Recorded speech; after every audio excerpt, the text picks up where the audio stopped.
For me to start it, and here we go. So, welcome. How many here are not from Animas Ward or just here from the state? Just curious. Well, I have to tell you, welcome to Zion. I'm also known as Animas Ward, but this is And your individual wards are also Zion. Because I'm not in this ward either. So, welcome. We're glad. Well, if I need to know your name, I'll ask you. So, well, let me introduce myself first. My name is Liz Applegate. I am a licensed therapist in Utah, right? I'm not licensed in New Mexico. New Mexico makes it very difficult to become licensed. And so I do life coaching, but I don't do therapy in general, per se, here. But I see all my clients online, and it's great because if somebody doesn't show up, I can go do my chores. So I love it, and I love it. I get to meet with young kids, old kids, everything in between, and I love it. I went back to school. I'll just tell you my history. I went back to school about 4 years ago, and to get my degree because I thought, why not? You know, it's never too late. Go back. I'm glad I did because my brain is getting older by the minute, but it's great. And so if anybody wants to be a therapist, I highly recommend it. It's a great job. If you've got kids, you can work your schedule around it and everything. So, all right. So tonight's topic is emotional resiliency. And so did it work? It didn't work. It's not working. Let's see if I can turn this off. Or maybe, or maybe I killed the battery this whole time. All right, I guess I have to use my finger. I was so excited I was going to use it for the first time tonight, and it died. So I may have to change batteries. All right. That's because I thought this started at 6. It was so funny. And I was like, and I got here. Oh, that's okay. I got here at 6, and I thought, poor Vicki, nobody's here. I just feel so bad for you because she had worked so hard and she was so, had worked so hard in this beautiful setup. And anyway, then she said, oh no, it's not till 7. They've got plenty of time. I'm like, oh. So Kent would have been proud of me because I got here early. All right. So, emotional resiliency basically boils down to how well do you handle stressors, right? If some people can have stresses, and they're totally fine with them, right? It doesn't faze them in the least. But others, can have a really bad day, and then they have to eat lemon stuff because they're having a bad day. But that doesn't mean you don't know how to handle stressors. That just means that recognizing the stressors is kind of the biggest thing, right? Is knowing kind of, what, and am I okay? In the right place? Okay. So, by a show of hands, if you're willing to share, what are some of your stressors that you're willing to share? Like, what is making your life not necessarily unlivable, but, it's hard? taking care of an elderly parent. Taking care of an elderly parent. What else? I have to move classrooms. You have to move classrooms. Okay, yes. What else? Teenagers. And they last a long time. What else? Being a caregiver for even a spouse or yes, spouse, kids, whatever. What else? Those are big stressors. I haven't changed jobs, and that's affecting finances. Oh, and he at least changed jobs. Like right before he changed jobs. Some people lose jobs, and then that's a very big stressor. Arlene? Married kids and their decisions. Married kids and their decisions, right? I was telling Vicki, I said, when you first start having kids, you think we're all gonna get married in the temple and they'll live in my cul-de-sac and we'll have Sunday dinners together and it will be perfect. And by the end, you're just like, could you be a contributing member of society? I have to keep lowering the bar. So yes, your children making the decisions that they're going to make, and you no longer affect those decisions. So yes, Tanny. I was like, well, children and health stuff. Health stuff, yes. Children with health stuff. Children with health stuff. Caregiving health stuff, right? All of those are all stressors. So emotional resiliency is how do you handle those stressors? Like what do you do to alleviate what's going on in your body, all right?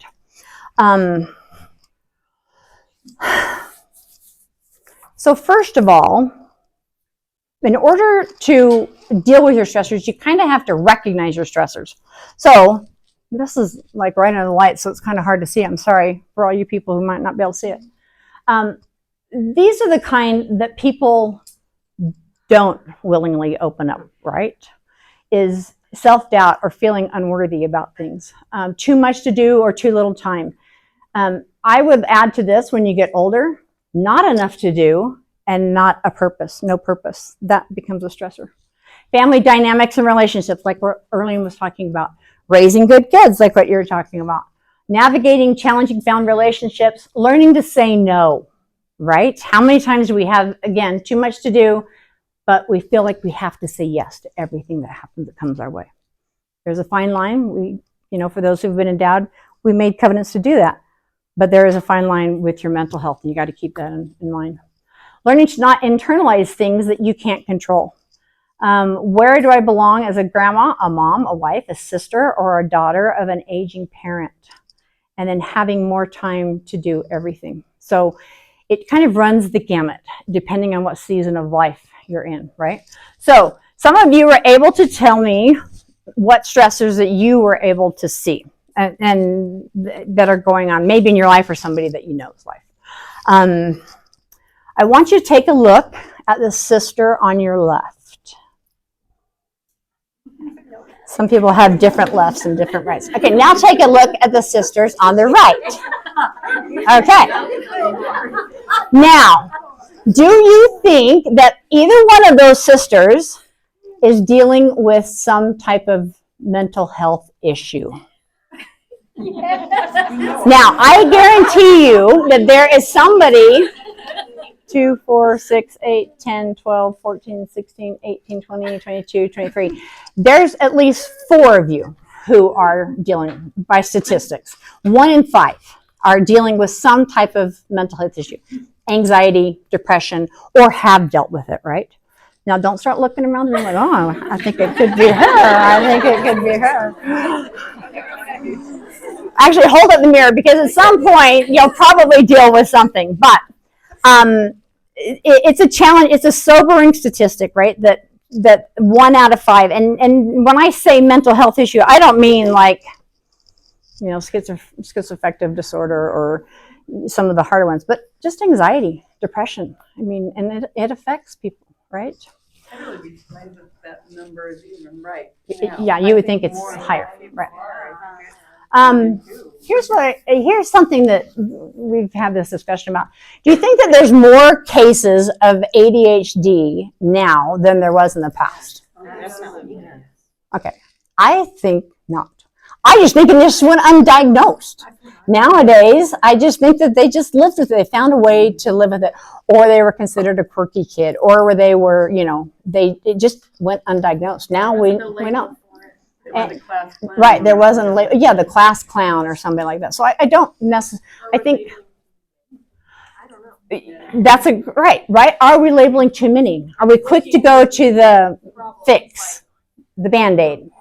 Yeah. We all have a little bit of ADHD. Mm-hmm. I firmly believe that everybody should see a therapist, including therapists. So it really is helpful. Here we go. You're not alone.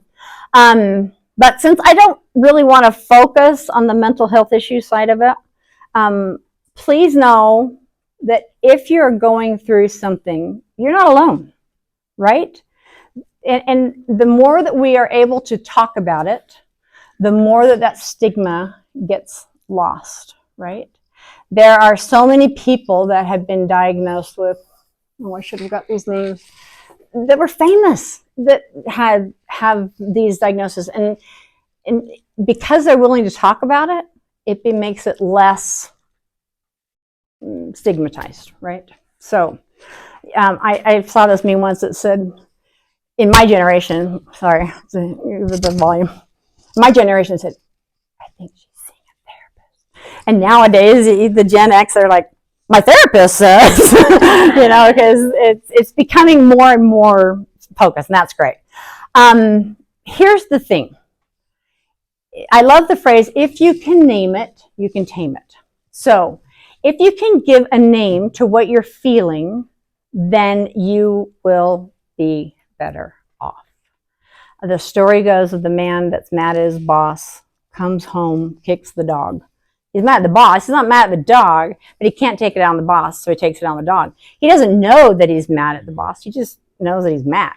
And he has these feelings that are going through his body, and he doesn't know what's really going on.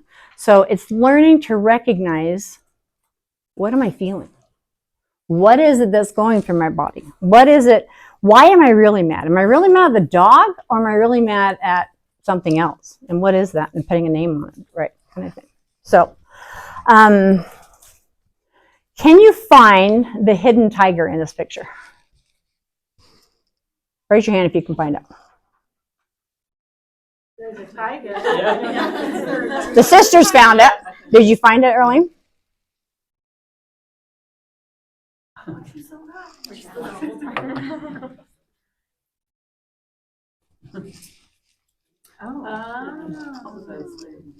It says the hidden tiger. Again, it goes back to the, if you can name it, you can tame it. So if you think about your stressors, your own personal stressors, and I'll give you just a minute or two to think about it. Okay, I won't give you that long because we'll all be going, oh gosh, come on, let's keep going.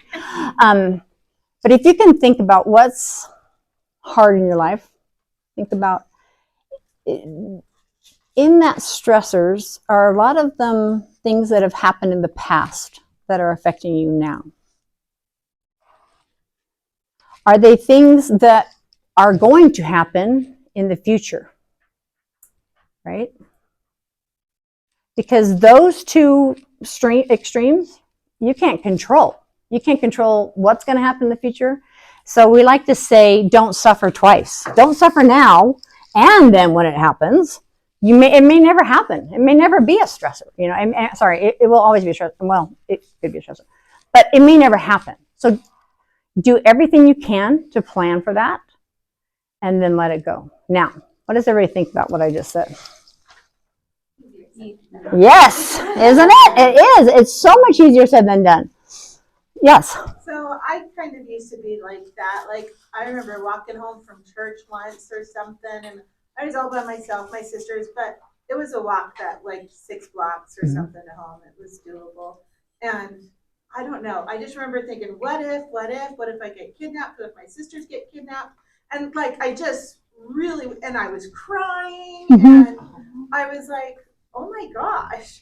And then like, I think I was always kind of that way. And I think about like my little girls when they play dolls or something, you do this, and no, you say this, no, you know, and kind of those things. And maybe I was doing that in my head.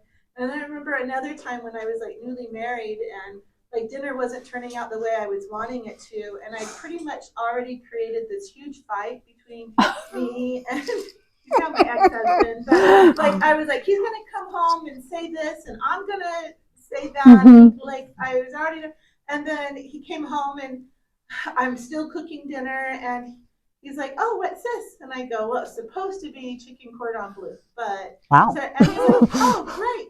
And he gives me a kiss on the cheek, and he's like, "We're happy," and I'm like, "Oh," you know. So that was when it finally tripped in my head that I was like, yeah, I've been stressing myself out for years. For something you don't know is going to happen. And that is a cognitive distortion, right? We call them cognitive distortions because you were fortune telling that this is what was going to happen, when in reality you had no clue that was going to happen, right? Tanny. I do that with just packing. I mean, a lot of us probably do it. What if it's gonna rain? What if it's gonna be cold? Like everybody that knows me, like in my packing, like knows that I have it. Oh, Shannon has it. Oh, Shannon has it. Okay, now, but that though is okay, because what's happening is you are preparing for an eventual thing that could happen. Now, maybe if you took, I don't know, your house or something crazy, but you're preparing and then you're letting it go. I assume you're letting it go. Maybe you're not. Maybe you're still fretting over it when you get to the airport. But the point is, you do everything you can do to prepare, and then you have to emotionally let it go, right? So maybe you're not letting it go. That's the part that you need to work on. What else? Has anybody else been able to deal with, like you said, it's hard, better, easier said than done, with being able to let things go that you have no control over? It took a really long time and a lot of therapy, and I don't still do very well at it. But I did have to do a lot of 12-step work once in my life, Mm-hmm. and not now. But like surrendering is a huge part of that, and you got to learn that Mm-hmm. to survive. And I needed kind of this to get going back and learning that again. Yeah. One thing we'd like to do when you get yourself, you can feel your body starting to get really anxious, and you can feel it in your body, right? You may not recognize it consciously, but subconsciously your body is getting ramped up. We introduce box breathing. It's where you breathe in, hold it for 4 seconds, 1, 2, 3, 4, let it out like you're blowing a candle, and then you don't breathe for 4 seconds, and then you just keep doing that. Now, if I had heard that 5 years ago, I would have gone, you're full of it. That doesn't really work. Or that's too hippie-ish, or that's too... But I have found in times when I'm getting really stressed that if I will take the time just to, even if you can't do that because you're in a conversation with somebody, just being aware of what you're feeling, and then either finding a time where you can go alone to be alone, to what's the word? I can't remember the word. Re-regulate. Yeah, reset, re-regulate yourself. It can do wonders, right? Especially when you're with kids and you're in the middle of something. Yeah, Cindy. That's what I was going to say. I used to work in the library, and kids would come in, and they would be, wait. So, and I would practice with them. Good. And I don't know why it took me so long. I never did it myself when Right. I was No. upset, until one time I was just like so anxious, and I thought, try it. And it really does work. Yeah. It really will calm you. Yeah. I mean, even after one time, you can do it. Breathe that way 4 or 5 times and you're fine. Mhm. But even after one time, you can feel it starting to just, okay, this is working. It really does work. So I'm going to call you out. I've been in Jen's house, and do you do that with your kids? Yes. If you remember. Yes. Yes. Yeah. Because I've seen things on your walls and so forth and does it work? Yeah, and especially like as I started with the younger kids, because I didn't do as much with Brent because he's my oldest, right? Mm-hmm. But with the younger ones, then she does it more readily because I don't know, I practiced it younger. Right. Started younger. It's the whole theory of my therapist said versus, those of us that are old, we're like, I don't want to tell anybody. Kenny. So I'll do that with my kids too. Like, okay, take an ocean breath. Oh, that's a good one too. Yeah. Mm-hmm. So it was funny. I was getting worked up over something, and I was, and Grace goes, "Man, you just need to take a deep." You're so right. But I want to hear it from you. Keep in mind too, another one too is like blowing out a candle. You want to blow it out of you breathe in through your nose and you breathe out through your mouth. And you don't breathe like really hard, but you breathe like you're blowing out a candle. So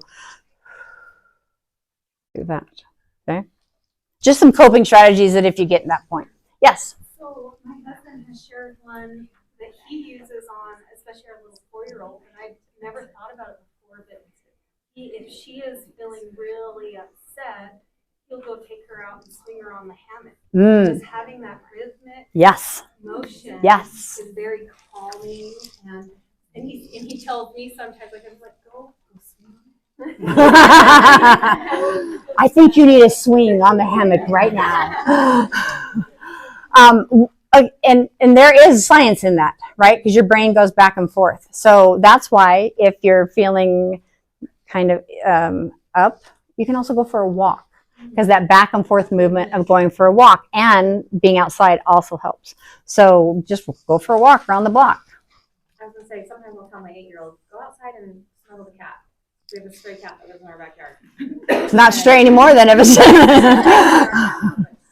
So, and my 8-year-old loves her, especially. So I'll say, you need to go outside, just hold Jasper, calm yourself down for a minute, and that Okay. Does it work? If she's willing to do it, sometimes. She may be too mad. Right. But here's the other thing too, is if you can start recognizing how your body reacts to stress, if you can catch it before it gets to a point where you can't deal with it, or they can't deal with it, or once your kids get out of the house, you can't say, honey, it's time to take a breath. But the littles, if you, like Jen said, if you can teach them when they're little, then they'll be more likely to know it when they're older, right? Another one really great coping strategy is journaling. We call it a brain dump.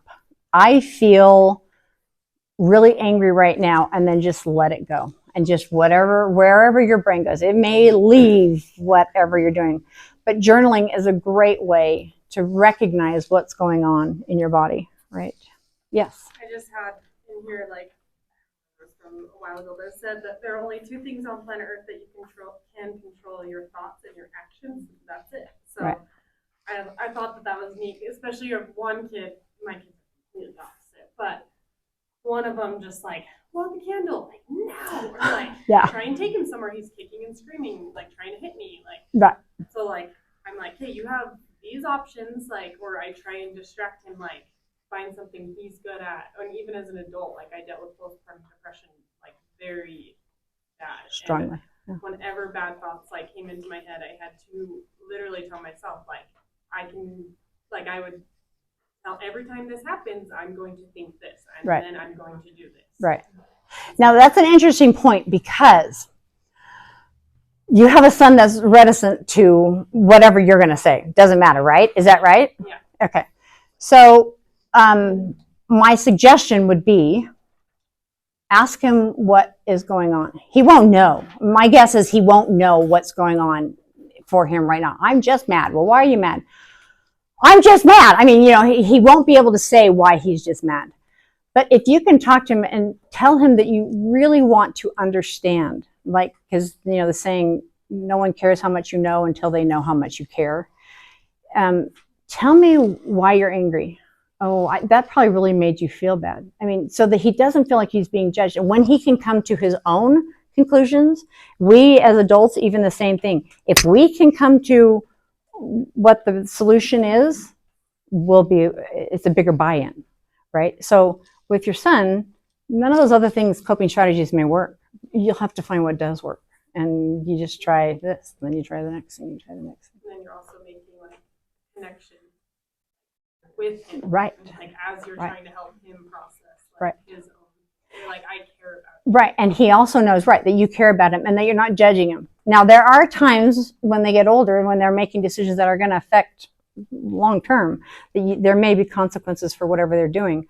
But at least if you think about Adam and Eve, and sorry, we're kind of getting a little off. If you think about Adam and Eve, God said, here's this beautiful garden. Don't eat of that tree. If you do, this is what's going to happen. But don't eat of this tree. And don't eat the fruit of this tree. But, if you do, this is what's going to happen. So they knew what not to do. They knew what the consequences were going to be. But they still chose to do it, right? So then what did God do? He showed forth love, right, after that. And he said, I'll give you a savior.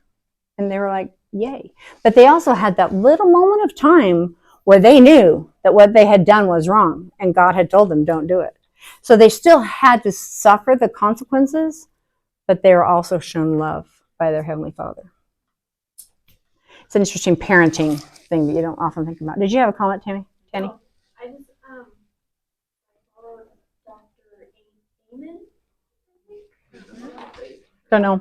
But anyway, on Instagram, and he's just like brain scans, but Oh. he's a psychiatrist. Okay, yeah. So look at MRI. Right. Oh, this is Right. whatever. But I love one of his famous quote things that he says over and over again is, "Don't believe every stupid thought you have." Right. And I always say, don't believe everything you think, kind of thing. Yeah. Because that is very true. Where's our heat? I'm going to turn our cooler on. I'm sorry, guys. I get, and I always tell people you can always put on blankets, but you can't take off clothes. So, all right.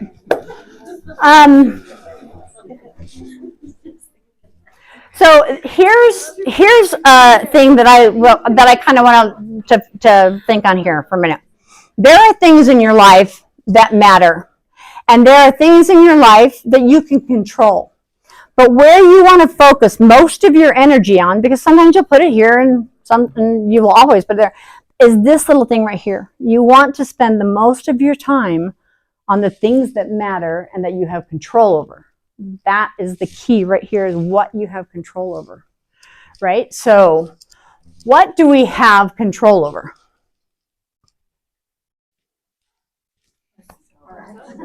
Actions and thoughts has been said. Yep, you're right. Right? This is the one that I use for teenagers.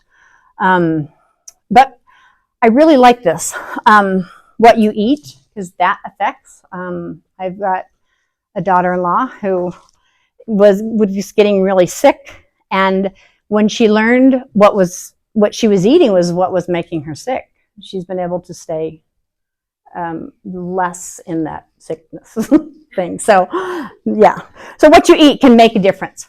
The boundaries that you set, like some people are such people pleasers that they will give away the farm. Be careful about giving away the farm. Be able to say no when it's appropriate. And no, period, is a sentence. Did you know that? You don't have to say no, but now, like if somebody asks you to do something and you feel genuinely bad, but you really have got these other things going on, what are some things you can say besides just no? Because that can be hard. But I would love to help you, but I'm not able to at this time. perfect. That says that you would like to do it. What else, Jen? I can't do that right now, but, and then sometimes you can say that, but I know this person is helpful, or this person might be able to. Perfect. You're giving them suggestion options, right? So they're not left out in the cold. Anybody else? Those are two perfect, really good ones, because you're still setting your boundaries, but you're still helping them. Okay. Who you follow on social media, that makes you, where are you spending your time? Where are you spending your brain power? I like to say too, are you giving God as much time, or even a third of the time in some cases, as your social media? Like, who you follow. How you speak to yourself. I love that one. You would not say what you say to yourself to your best friend. You would never say some of those things. Listen to how you speak to yourself. That is so important.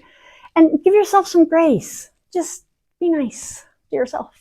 Remember, the adversary, Satan, the devil, whatever Yes. you want to call him, we all know he exists. He always speaks in the first person.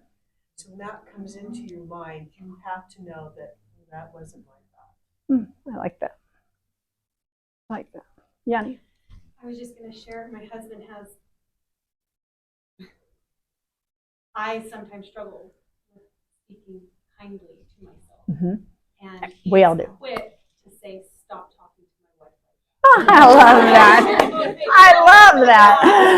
Yeah, he gets on me and I get in trouble for talking to his wife. I love that. Like, Yeah. don't do that. Don't talk to my wife that way. I love that.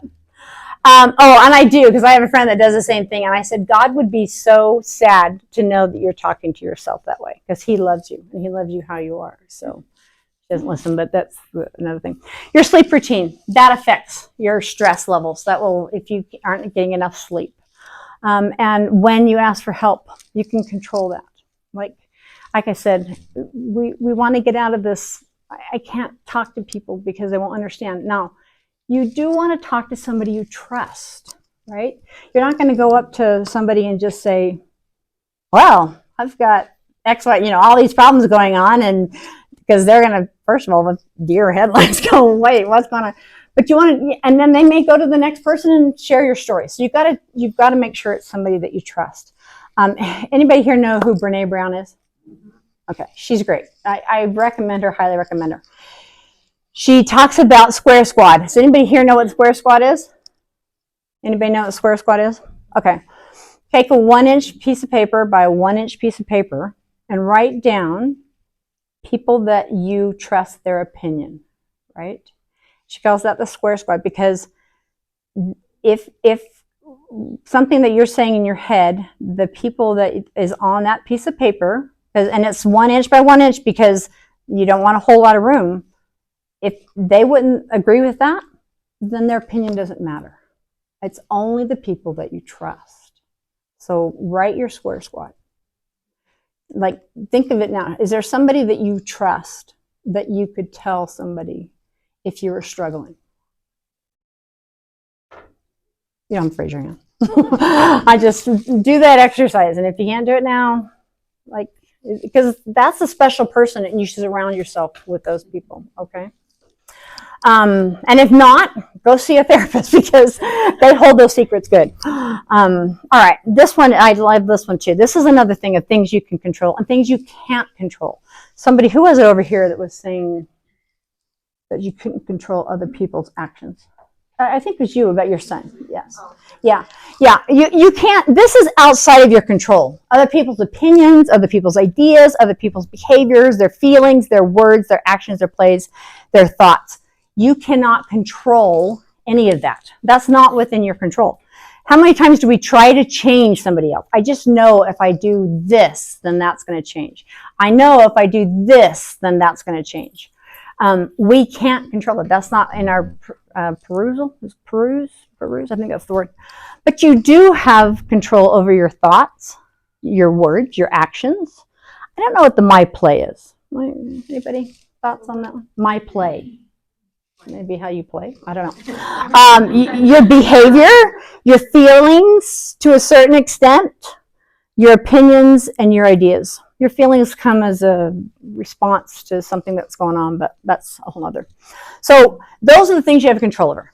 Well, yeah, just as you're saying that about feelings, like I often tell my kids, sometimes your first thought or your first feeling, that first emotion, you can't control, but you can control what comes next. Exactly. You are not responsible for your first thought, but you are responsible for your second thought. So whatever just pops in your head, you're not responsible for that. But if you sit down and have a conversation with that thought, then that is on you and not, that's action. Because of that thought. Right. Yes, and the actions that you take because of that. Right. Exactly. What are the 3 great commandments?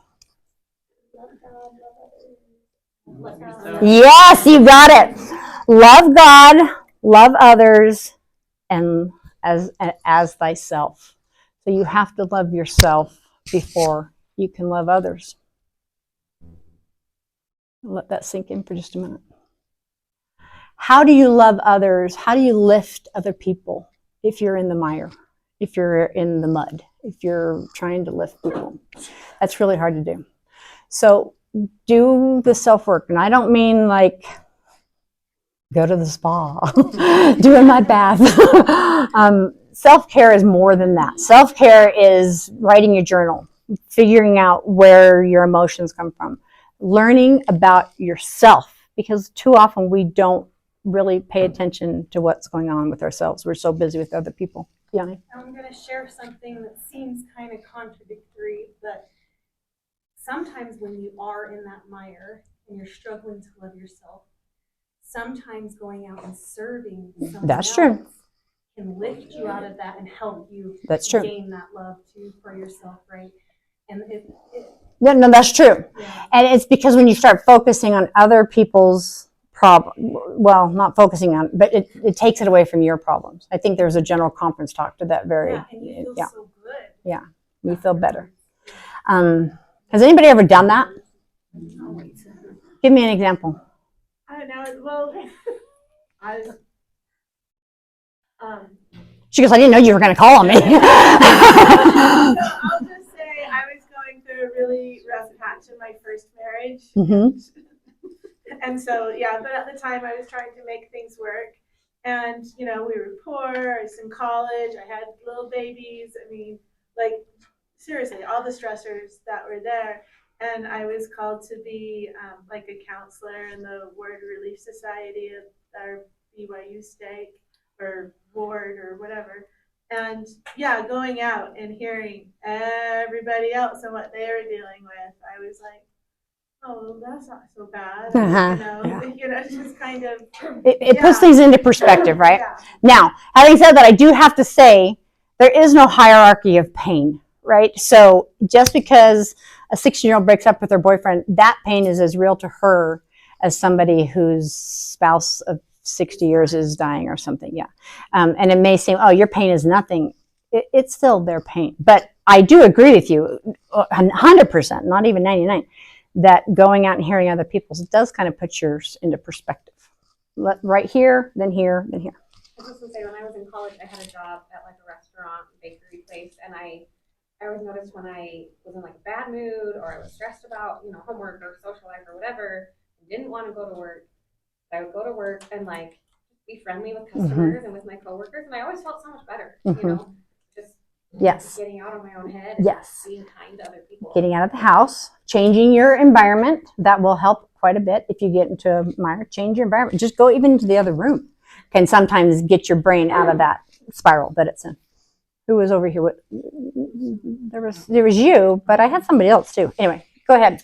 Nobody else. I think it's one of the benefits and beauties of having callings, because there's been lots of times in my life where I have lots going on and I have a big calling and I don't want to go to certain activities or things that are involved with that calling, meetings or whatever.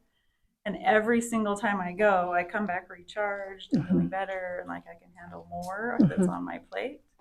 And so I think that's a blessing that the Lord gives us.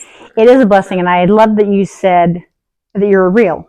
And you said there are times when I do not want to do this. Yeah. Because it's hard, right? Yeah, if you aren't real. There's lots of times. But I'm going to quote you again, so correct me if I'm wrong. But every single time you do, you're grateful that you went, right? But do you have to have a calling to serve other people? No. Right? No, you really don't. And you don't have to have, there are people that need to be served. Now, how do you find those people? Sometimes it's your kids. Sometimes it's another person. Sometimes it's a neighbor. Sometimes it's, I don't know. Who do you serve if you don't have a big calling? You guys serve every day, so you guys are lucky. This is kind of random. But it had the same effect, and it was kind of like surprising. I had done it for another commitment, but if you go into Just Serve, they have online service opportunities, which is how you serve online. I don't know, but I did one, and it was helping women who live in the U.S. now but don't know English learn to speak English. And so you just get on this group Zoom and get to know each other, and then small breakout rooms. So it's kind of neat hearing like women from China or Japan, what they left and what they're here for. And some of it's just like silly stuff, like one lady's like, so what do you do about driver's license? Like, they let them get them at 16 here. Did you let your kids in? So like, just anyways, it definitely does take your mind away from it and puts you in this whole I love that. house. I love that. Yes, and Margie Smith would be grateful that you did that. JustServe.org is go to it, and there is always something there. Right now, Child Haven needs luggage, so take luggage to Child Haven. Easy. Arlene, Yanni, Tiff? Yeah? Okay. I think a lot of times it's as simple as starting your day on your knees and just saying, Heavenly Father, open my eyes today. Help me be your hands. Who can I serve? I love that. And you may not think of anyone as you get up, but as the day goes on, you will see so many opportunities. Yeah, you can go to the store and smile at somebody, hold the door for somebody, and you never know. Your heart. Right. It opens your heart, and you never know what a difference you made. Now, don't go around patting your back because you don't know, but I do think it's that whole story of, it was a conference talk about the rabbits. You guys remember that story about the girl? They couldn't figure out what the difference was in these rabbits that this lab was raising, but they had better, they were happier, and and then they found out, that the caretaker was patting them and loving them and holding them, and they call it the rabbit effect now. And you never know what difference you can make in somebody else's life by just holding the door or smiling at them, or because they may be having a horrible day.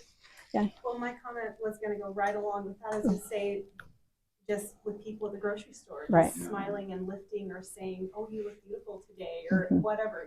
That's you have to be careful of personal space, because my kids are always like, "Mom, shut up." And then the other part of my comment was, I was going to mention prayer. That is one of the best ways we can serve, and you can ask for who can I serve, but you can even pray specifically for people that you know, and that is a wonderful way to serve and lift, and also help Heavenly Father's Right. love as your duty. I love that, So yeah. my prayer, Yeah, right along with Early. They were similar. You can go to her. Okay. Yes. I was just gonna say, sometimes, the way we could serve would be by letting someone serve us. Absolutely. And Sunday, I Mhm. was going out to get in my car, and there was this man behind me, and he goes, "Oh, let me get that door for you." And he was kind of crippled up in his leg, Mhm. so it was hard for him. And so I slowed my pace so that he could get in front of me because he wanted to open the Yes. door. Yes. You know. Yes. I love that, So Cindy. just Allowing someone others is to do a small thing. right. And you don't do it because, you feel guilty or you feel sad for them or whatever. But how many times do we not allow people to serve us? And that is a service to them as well. When my son died, people were coming, because they don't know what else to do. They feel so bad and they don't know what else to do. And somebody came. One of the release site people came and she says, "We have these women who just don't know what to do." And Tammy Simpkins, I don't know if you guys know Tammy, she shows up with this big basket of food and she goes, "We hear you have too much food, but we don't know what else to do." And so she did that. And then the release site people came and they said, "We would love to clean your house." And I'm like, oh my gosh, my fridge has got science projects growing in it. I'm like, and then I thought, no, I've got, family coming, and this is one way they can serve. And because I've been in that place where you don't know what to do when somebody's going through emotional pain. So, Nikki, did you have a comment? Yeah, I think it goes along with what everyone's saying, but being willing to say thank you and, like you said, let people serve you. Mm-hmm. But just even if it's small or big, just saying thank you for what you said or what you did. Mm-hmm. I called dispatch one day, just a couple weeks ago, and you have to give your last name. Oh, Gemma, okay. And we won't be giving you a ticket. She happened to be someone that has worked with my husband for the 15 years he's been home. And she didn't have to do this, but she just opened up and shared. She said on the day of the shooting, my grandson was in the house and he was in the bathtub because it was a spot for him. Right. And he was so scared, and your husband showed up and he knew everything was going to be okay. And I mean, that was very emotional for her to share. She knew it was going to be emotional for me. But I told her, thank you for sharing that. Yes. Yes. I can share that with him. Right. Right. The other thing too is how often do people compliment us and we deflect? Oh, I'm not really that good, or oh, but I'm sure you do something so much better, right? Thank you. That's all you got to say is thank you. And they'll look at you like that is a weird comment because most people deflect. But I learned it from Casey. She's a photographer. It's her sister-in-law, my niece. Somebody said, "You're a great photographer." And she said, "Thank you." And I thought, you're not supposed to say that. And then from then I thought, yeah, just say thank you. Take it in and say thank you. Anyway, that's enough. So love our neighbor as thyself. All right, I just wanted to share this. Everyone you meet is fighting a battle that you know nothing about. So you never know if holding that door made the difference for them. Elder, I can't even read it. Irene. In this last training in the general conference, he said this. He said, "The Lord will continue to send help to each of his children through their lifetime until they have endured to the end," which to me, endure to the end is probably the hardest commandment to live because I want to enjoy to the end. I don't want to endure to the end. Anyway, it's a side note. He says, and so we must pray constantly for that help and then to be that help, right? And finally, I had this saying on my wall when I was in college. I first left for college. I had this because, okay, this is going to date me, but President Kimball was the prophet at the time. God does notice us and he watches over us, but it is usually through another person that he meets our needs. and this saying goes on, therefore it is important that we serve others in the kingdom. Okay. If you are in a place where you are wanting help, reach out to somebody from your Square Squad. If you don't feel comfortable, you don't have any names on that Square Squad, find somebody to help you. Suicide is real. Don't be afraid to ask if they are considering taking their life. It does not put that in their head if they are thinking it. But unless you know, it could turn south really fast. I don't even know why I said that because it was not on my list. So, but you may be the difference that you may be the person that God sent into somebody's life, and you may never know it, one way or the other. Hang on, I want to end here with this. Do you guys know how to get to this?